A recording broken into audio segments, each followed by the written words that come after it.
안녕하세요.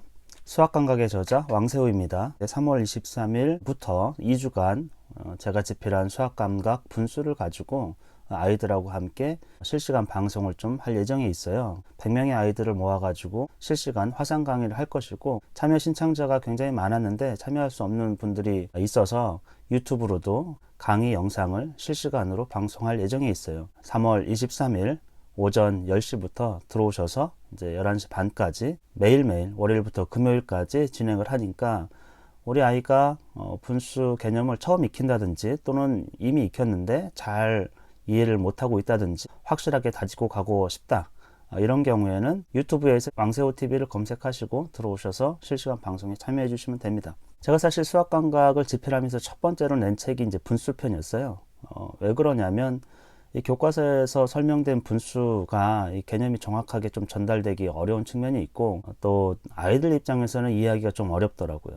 우리 아이를 이제 홈스쿨을 하고 있는데 정확히 어떤 교재를 가지고 뭔가를 가르치기가 굉장히 어렵다는 사실을 알게 되었고, 또 하나는 거의 시중에 있는 문제들이 아이 스스로 할 수 없게끔 되어 있어요. 그러니까 책을 읽고 문제집을 보면서 아이 스스로 깨달을 수 있어야 되는데 그렇지 않더라고요. 늘 누군가의 도움이 필요하고, 그래서 아이 눈높이에 맞게 제가 교재를 이제 새로 만들어야겠다, 그런 생각에서 만들었고, 또 분수를 어떻게 가르칠 것인가, 그 처음부터 이제 본분수, 분수에 이제 문자가 나오는 것들, 이런 것들까지 아주 체계적으로 개념과 개념의 순서들에 많은 정성을 좀 기울였어요. 그래서 아이들이 자연스럽게 분수의 처음부터 분수의 거의 모든 것을 쉽게 이해할 수 있도록 그렇게 집필을 했고요. 책은 사놨는데 아이들이 잘 활용하지 못하는 경우도 있어요. 이 시간을 활용해 가지고 아이들이 좀 분수를 제대로 이해했으면 좋을 것 같고요. 사실은 수학의 개념이 어린아이들에겐 정확히 그 개념이 전달되지도 않고 이해하기가 조금 어려워요. 그래서 저도 이제 분수가 무엇이지 이렇게 물어보면 대답하는 친구들이 거의 없어요. 분수하고 나누기의 차이는 무엇이지? 알 수 없고, 제가 이제 실시간 강의를 하면서 주안점을 둘 것은 정확한 이해예요. 수학의 개념에 대한 정확한 이해. 예를 들면 뭐 분수가 2분의 1, 3분의 1 이런 수를 이제 분수라고 한다. 그리고 분자 분모가 있는 수를 분수라고 한다. 이렇게 하는데, 그럼 분자 분모가 뭐냐? 그러면 분수에서 이제 위에 있는 거는 분자고 밑에 있는 건 분모다.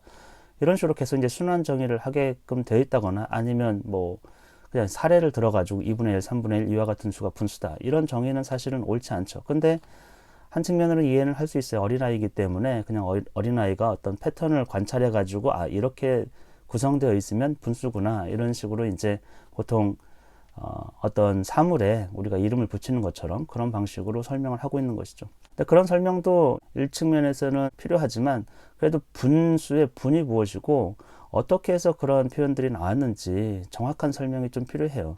그래서 저는 처음에 이제 분수하고 나누기의 어떤 관계, 그리고 표현의 어떤 차이, 이런 것들에 좀 주안점을 뒀어요. 예를 들면 빵 5개를 2명이서 나눠 먹으면 2개씩 나누게 되고, 그것이 우리가 몫이라고 그래요. 그리고 하나는 남게 되죠. 그러면 나머지가 하나 남아. 이건 자연수 상태에서 우리가 몫과 나머지를 구별하는데, 분수를 배우는 순간에서는 그 나머지 하나도 2명이서 나눌 수 있기 때문에 그 쪼갤 수 있다라는 거죠. 그 쪼갠 수, 그것이 이제 분수가 되는데, 그러면 몫이 2개씩 먹고 2분의 1을 먹게 돼요. 그러면 거기서 자연스럽게 이제 대분수의 개념이 나오는 것이죠.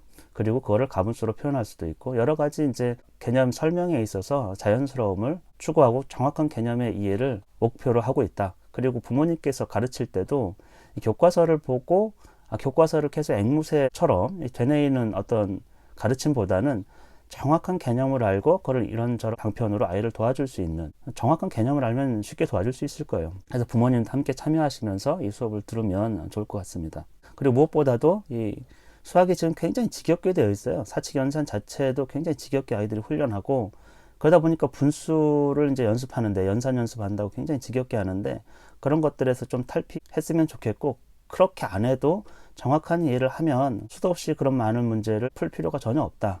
그리고 어떻게 조금 아이들을 학습하면 좋은지 부모님께서 참여를 하시면 제가 어떻게 가르치는지를 좀 보실 수 있기 때문에 조금 힌트를 얻을 수 있을 거라는 생각을 해요. 그래서 수학 때문에 아이들을 좀 괴롭히지 않는 그런 가정 환경이 되었으면 하는 바람도 좀 있고요. 가급적이면 아이들이 수학을 좀 즐길 수 있도록 그렇게 좀 해보도록 하겠습니다. 어떤 아이가 저에게 물어봤어요. 분수가 뭐예요? 질문하라고 했더니 당연히 분수가 뭐예요? 이렇게 물어보더라고요. 그것에 대해서 이제 정확한 설명을 아이 눈높이에서 맞춰서 해줘야 될 것이고, 또 다른 아이는 수학이 어려워요? 이렇게 물어봐요. 제가 물어봤죠. 너는 수학이 어렵니? 그랬더니 수학이 어렵대요. 수학은 사실 어렵습니다. 수학자들도 어려워해요. 아주 잘하는 사람들도. 그래서 아이들에게 수학은 그냥 쉬운 거야. 너도 할 수 있어. 할만해. 남들 다 해. 연습하면 될 수 있어. 뭐가 그렇게 어렵다고 그래? 저번 했던 거잖아. 이런 얘기를 좀 안 했으면 좋겠어요. 아이들 입장에서는 이 수학의 개념이 끝도 없이 쏟아지는데 어려운 걸 하고 있는 것이거든요. 누구나 다 어렵게 생각한다. 근데 그 어렵다고 해서 포기하는 것이 아니고 조금씩 익혀서 좀 잘 활용할 수 있는 것이죠. 우리가 수학자가 되자고 수학을 하는 게 아니고 잘 활용하고 응용할 수 있으면 되거든요. 자기 분야에서. 그렇기 때문에 수학에 너무 과몰입해서 수학을 지겹게 만들지 말고, 수학은 본래 어려운 것이지만 노력이 좀 필요하고, 또 지금 아이들이 하고 있는 어려워하고 좀 미루고 이런 것도 굉장히 좀 수용을 해줄 필요는 좀 있어요. 아이 입장에서는 그렇겠구나. 어쨌건 부모하고 자녀가 같이 참여했으면 좋겠고, 유튜브로 하는 것이기 때문에 아이가 집중하기가 좀 어려울 거예요. 같이 보면서 그래도 그 시간을 좀 즐겨줬으면 좋겠어요. 수업이 1시간 반이기 때문에 굉장히 걱정하시는데, 사실은 20분 하고 10분 쉬고 또 20분 하고 10분 쉬고 이런 방식으로 진행이 될 겁니다. 그러니까 좀 충분하게 쉬는 시간 가질 거고요. 그러면서 중간중간 제가 질문을 받고 또 질문에 답을 해드릴 거예요. 그래서 유튜브로 참석하실 때 댓글을 남겨주시면 모든 질문에 답은 못하겠지만 그래도 좋고 필요한 질문에 대해서는 가급적이면 답을 할 수 있도록 그렇게 진행을 하겠습니다. 혹시 궁금한 게 더 있으시면 밑에 댓글 남겨주시면 좋겠고요. 그러면 23일 10시에 만나서 즐거운 시간 가져봅시다. 감사합니다.